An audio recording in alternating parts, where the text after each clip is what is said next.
I have a confession to make. But first, I want you to make a little confession to me. In the past year, I want you to just raise your hand if you've experienced relatively little stress. Anyone? How about a moderate amount of stress? Who's experienced a lot of stress? Yeah, me too. But that is not my confession.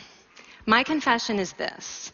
I am a health psychologist, and my mission is to help people be happier and healthier. But I fear that something I've been teaching for the last 10 years is doing more harm than good, and it has to do with stress. For years, I've been telling people stress makes you sick. It increases the risk of everything from the common cold to cardiovascular disease. Basically, I've turned stress into the enemy. But I've changed my mind about stress. And today, I want to change yours. Let me start with the study that made me rethink my whole approach to stress. This study tracked 30,000 adults in the United States for 8 years. And they started by asking people, how much stress have you experienced in the last year? They also asked, do you believe that stress is harmful for your health? And then they used public death records to find out who died.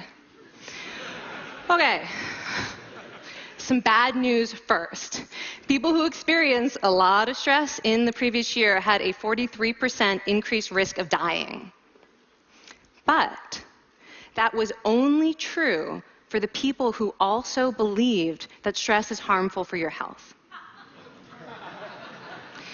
People who experienced a lot of stress but did not view stress as harmful were no more likely to die. In fact, they had the lowest risk of dying of anyone in the study, including people who had relatively little stress. Now, the researchers estimated that over the 8 years they were tracking deaths, 182,000 Americans died prematurely, not from stress, but from the belief that stress is bad for you. That is over 20,000 deaths a year. Now, if that estimate is correct, that would make believing stress is bad for you the 15th largest cause of death in the United States last year, killing more people than skin cancer, HIV, AIDS, and homicide. You can see why this study freaked me out. Here I've been spending so much energy telling people stress is bad for your health. So this study got me wondering, can changing how you think about stress make you healthier? And here the science says yes. When you change your mind about stress, you can change your body's response to stress. But what if you viewed them instead as signs that your body was energized, was preparing you to meet this challenge? Now, that is exactly what participants were told in a study conducted at Harvard University. Before they went through the social stress tests, they were taught to rethink their stress response as helpful. That pounding heart is preparing you for action. If you're breathing faster, it's no problem. It's getting more oxygen to your brain.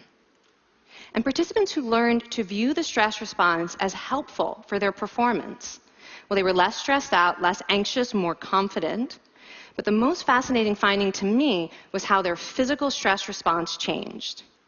Now, in a typical stress response, your heart rate goes up and your blood vessels constrict like this. And this is one of the reasons that chronic stress is sometimes associated with cardiovascular disease. It's not really healthy to be in this state all the time. But in the study, when participants viewed their stress response as helpful, their blood vessels stayed relaxed like this. Their heart was still pounding, but this is a much healthier cardiovascular profile. It actually looks a lot like what happens in moments of joy and courage. Over a lifetime of stressful experiences, this one biological change could be the difference between a stress-induced heart attack at age 50 and living well into your 90s. And this is really what the new science of stress reveals, that how you think about stress matters.